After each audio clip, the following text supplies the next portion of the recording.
Hello everyone, welcome to Wajiram Presents Pointer Daily Analysis dated 28 जुलाई। पहला article जो है वो है लिथियम के बारे में। बेसिकली हुआ क्या है कि कर्नाटक में लिथियम के रिजर्व्स मिले हैं। इससे पहले रीसी में आपने सुना होगा, रीसी डिस्ट्रिक्ट में जो कि जेएंडके में है, वहाँ पे मिले थे। तो कुछ प्रॉपर्टीज देख देते हैं अल्कली मेटल की। इस अल्कली मेटल की तो सॉफ्ट वाइट लस्टर्स होता है, नाइफ से भी कट हो जाता है, वाटर के साथ विग्रेसली रिएक्ट करता है। यूरेनियम की ओर्स ऑलरेडी पूछी जा चुकी है प्रीलिम्स में, तो आप इनकी देख सकते हो। लिथियम की ओर्स कौन सी है? स्पॉड्यूमीन है, पेटालाइट है, लेपिडोलाइट है, एम्बाई अम्बाइलोगोनाइट है। और मेजर रिजर्व्स कहाँ पे हैं? ए बी सी में, अर्जेंटीना, बोलीविया, चाइली। इसे लीथियम ट्राइंगल भी बोलते हैं, साउथ अमेरिका में है ये। लेकिन ये यहाँ पे रिजर्व ज्यादा है। प्रोडक्शन के मामले में कौन आ गया? प्रोडक्शन के मामले में ऑस्ट्रेलिया नंबर 1 पे है, दूसरा चाइल है, तीसरा चाइना है। आप यूजेस देख लेते हैं। ये रिचार्जेबल बैटरीज में यूज होता है, नॉन रिचार्जेबल बैटरीज में भी यूज होता है, जैसे कि हार्ट के पेस मेकर्स वगैरह टॉयज में यूज होता है, एलॉयज में यूज होता है।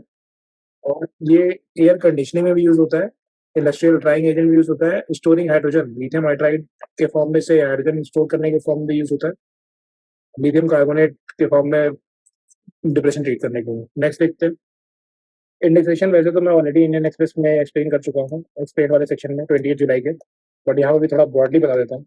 इंडेक्सेशन बेसिकली क्या होता है? जैसे मान लो कि मैंने एक वॉच खरीदी 50,000 की 2018 में, फिर मैंने उसे सेल कर दिया 2024 में 60,000 में। लेकिन इन्फ्लेशन की वजह से इसका 2024 में प्राइस जो है वो हो गया 55,000। तो मेरे को कैपिटल में गेन्स कितना हुआ इस पे? वॉच पे 10,000 का गेन हुआ। लेकिन 5,000 तो इन्फ्लेशन की वजह से प्राइस बढ़ गया, तो इस 10,000 के गेन में 5,000 माइनस कर दिया, तो जो बचा 5,000 उस पर ही मुझे सिर्फ कैपिटल गेन्स टैक्स देना पड़ता है। तो इसे बोलते हैं इंडेक्सेशन। इंडेक्सेशन मतलब प्राइस में से जो हमारा इन्फ्लेशन की वजह से प्राइस इंक्रीज हुआ उसे डिक्रीज कर देना, इसे इंडेक्सेशन बोलते हैं। ये प्रीलिम्स में ऑलरेडी पूछा जा चुका है इंडेक्सेशन किससे रिलेटेड है, तो इंपॉर्टेंट चीज है। But long term capital gains tax और short term capital gains tax कैसे डिसाइड होता है? ये टर्म वाइज डिसाइड होता है। टर्म प्लस एसेट क्लास, कौन सी एसेट क्लास है? जैसे सॉवरेन गोल्ड बॉन्ड है तो उसका अलग होता है, कोई लिस्टेड शेयर है उसका अलग होता है। तो बस इतना ही काम का था। नेक्स्ट, ये भी मैं डाउन टू अर्थ की डेली सीरीज में बता चुका हूँ सब कुछ। तो हुआ क्या है, वीक रेट को डिक्लाइन कर दिया गया है कि उसको नोटिफाइड डिजास्टर का स्टेटस देना। नोटिफाइड डिजास्टर से फायदा क्या होता है कि जो नेशनल डिजास्टर रिस्पॉन्स फंड है, जो कि एनडीएमए एक्ट के अंदर आता है, नेशनल डिजास्टर मैनेजमेंट एक्ट के अंदर आता है 2005 के,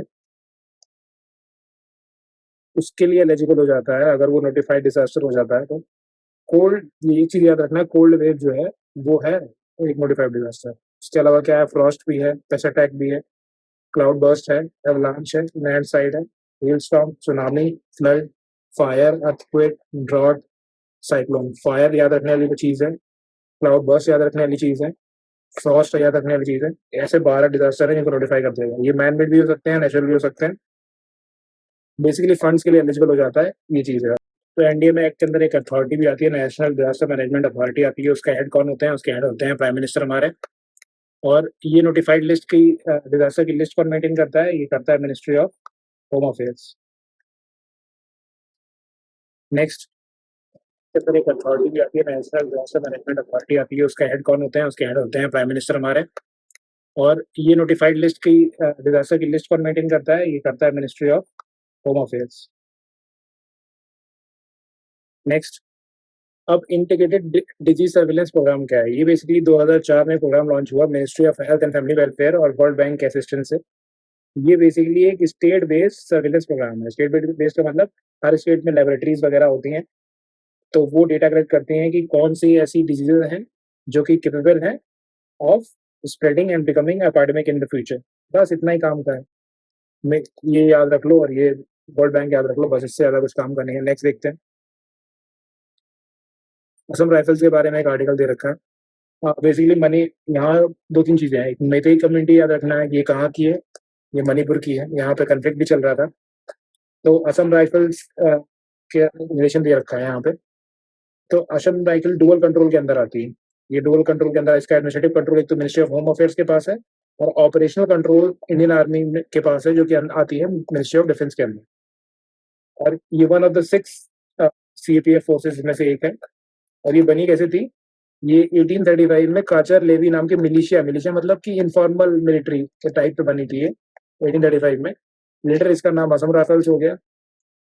बस इतना ही काम का है। पहला बात जो याद रखने वाली बात है कि पाको मिसाइल किसकी है, यूएस की है। ये वर्ल्ड की फर्स्ट हाइपरसोनिक वेपन है। और ये हाइपरसोनिक का मतलब क्या, अब मार्क 5। मार्क 5 का मतलब क्या हुआ, 5 times the speed of sound. और दो तीन चीजें और हैं, हाँ ये हाई मैन्यूवरेबिलिटी है, मतलब ये इतनी स्पीड पे अपना फ्री तुरंत तुरंत चेंज कर सकती है, डायरेक्शन कुछ भी चेंज कर सकती है। तो हाईली मैन्यूवरेबल है। और बस इतना ही काम का है। एयर लॉन्च है। नेक्स्ट चलते हैं।